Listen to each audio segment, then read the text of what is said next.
All right, welcome to the show. Happy Monday morning. I hope you guys had a better weekend than our nation's capital did. Yeah, things are crazy. Things are scary. Things are out of control. Um, we know, we don't know. I was about to say we know what's going to happen, but the truth is, we really don't know what's going to happen, do we? We just know that uh, Trumpsters have lost their minds, right? That's really all we know. Over the weekend, MAGA losers had their MAGA loser rally. I think they called it the MAGA Million March. Not quite a million people showed up, but enough people showed up. A couple thousand people showed up to this rally to protest. Well, I don't know actually. At the core, I'm not really sure what this march by Trump supporters was about. For example, in 2016, the left, along with the rest of the world, protested. They marched to resist Donald Trump and who Donald Trump is, who Donald Trump was going to be as a president, his policies, how dangerous he was going to be. That's what we marched for. I'm not really sure what the right is marching for right now, or what they marched for over the weekend. Because, again, the left, we didn't march for, we didn't question the election results. We were just very upset, very hurt by what we knew Donald Trump was going to do to the country. We knew that back then, and we were absolutely right. Again, I don't know what someone could email me or put it down in the comments below exactly what was the MAGA Million March. What was that about? I can tell you what happened. Can't tell you what it was about, but I can definitely tell you what happened. And what happened was a lot of violence. A lot of violence instigated and perpetrated by the right. That right there is for sure. I know the right will want you to think that the left are the aggressors here, but I assure you, they're not. They are absolutely not. All of this is happening on the right, and let me tell you why. Like I said, a couple thousand people did show up, and amongst those thousand people, a couple hundred of them were Proud Boys, the domestic terrorist group. Some people would say. I'm one of those people. This group is misogynistic. They're Islamophobic. They're transphobic. They're anti-immigration. Their ideas are rooted in white supremacy. They're just the absolute most disgusting and most deplorable group of people, that could probably exist. They're very, very close to Nazis. I mean, truthfully, there's no daylight between them and Nazis, and they caused absolute havoc on our nation's capital over the weekend. Instigated fights, instigated stabbings. As we can see here, one person stabbed over the weekend. Actually, it's two. In this article, we can read right here. So there's one man stabbed, and he was taken to the hospital. Non-life-threatening injury, so that's good. stabbed by someone on the right. And then there was an independent journalist right here who said she was stabbed in the ear by who she believed was a Proud Boy. Okay, that's two stabbings by the right, but yet the right wants you to think that the left are the violent ones. I got a clip coming up from a guy who witnessed all of this firsthand. He was at the march. He's an independent journalist. He was at the march the entire day, and it was a clip. Someone else. I didn't record this clip right here. Someone else did, but pretty much what he said is, or what this guy is saying is absolutely true. Let's play it. They were coming here to hurt people, and you know, they came armed and ready to do so. Like I said, what was so disturbing is that the police protected those who just stabbed people. That's what was most disturbing to me. That when the riot gear came out, when the riot cops came out, they came out to protect the Proud Boys. Right? Like, oh, well, let's make sure that the most hateful group is okay. And for a long time, this president and far-right media has been painting people standing up and fighting for justice as hateful people. And I've been trying to let people know that that's not the case, especially not in this city. And this is the result. The difference between the protesters here and the Proud Boys is that we're unarmed. So, like, in regards to a fight, like, it wasn't just a fist fight. You know, they had mace, they had pepper spray, and they had knives. Of course, I knew, you know, come around sundown, they were going to try to get active. Just listening to them speak all day. They were waiting to fight somebody. They were waiting for the sun to go down to actually, you know, put their hands on somebody.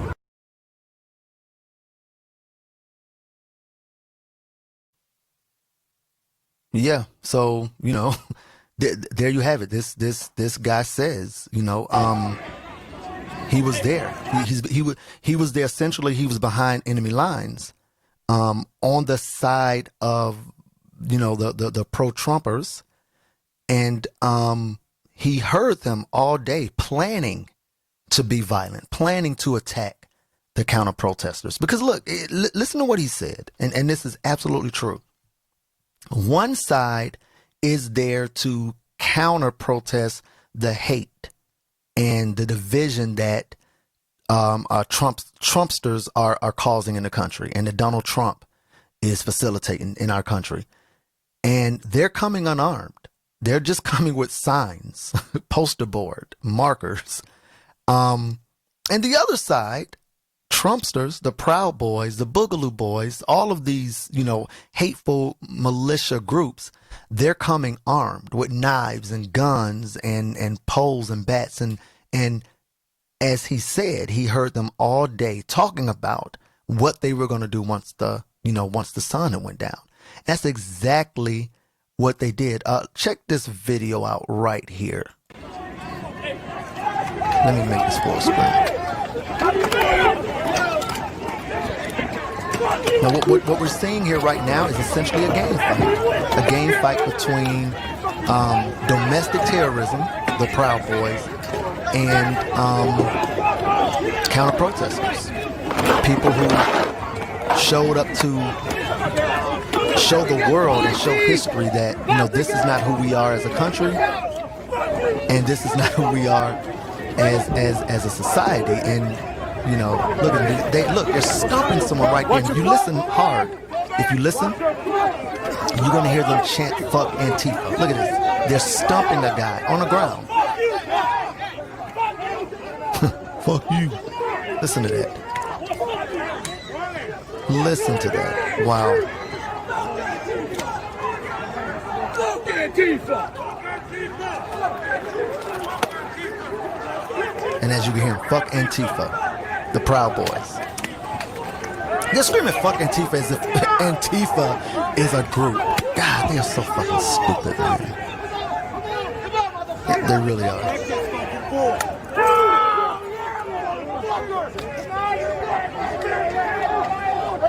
Just absolutely, absolutely ridiculous. Look, and again, there you have it, man. You just witnessed. You just saw with your own eyes. That's who Trumpsters are. All right? That is don't try to rationalize that, or don't try to dismiss that. Don't try to say, well, you didn't see the beginning of the video. You didn't see, the other side, what the left did. You saw the Proud Boys stumping a guy on the ground. You know why they do that? Because that's what they want to do. Hold up. Let me play another video. Hold up. Let me find this video. This video is I found this video on Reddit actually just a couple of minutes ago. And this video is of a guy. This video is of a guy. He was asked about George Floyd. And this is what he had to say. You need to behave from the get-go and not try to pass let's rewind it and make sure you guys hear that, because it kind of starts abruptly. If he had behaved from the get-go and not tried to pass false money, he'd still be alive today. It's not that hard to behave. It can't be that hard to behave. You do not obey the law, and you will be alive. It's not that hard. It's not that hard. No, it's not that hard. So you're okay with alive. Derek Chauvin's knee for 8 minutes and 46 seconds? They should have done it fucking longer. Huh? They should have done it longer. Do you need more? If you want to give, I don't know. I'm a little flabbergasted. They should have done. Yeah. So, did you hear the guy? He said, "Wow." He said, "Hey, if George Floyd wouldn't have tried to pass off a $20 bill as tried as a real $20 bill, if he hadn't done that, he would be alive today. He deserves to be dead for that. Not only does he deserve to be dead, but he actually deserves worse than what actually happened to him." Isn't that the most disgusting thing? Isn't that wasn't Hillary Clinton right when she made her deplorable statement back in 2015 or the beginning of 2016 maybe? Wasn't she right when she said that? Isn't all the deplorables on that side? Can you point to someone on the left that would say something like that about anybody? Can you? No, you couldn't. Because the left doesn't condone violence. We absolutely condemn violence. In fact, I'm going to go as far as to say that if you found someone and they claim to be liberal and they said that, I'm condemning, I'm a liberal, I'm on the left, so I'm condemning that.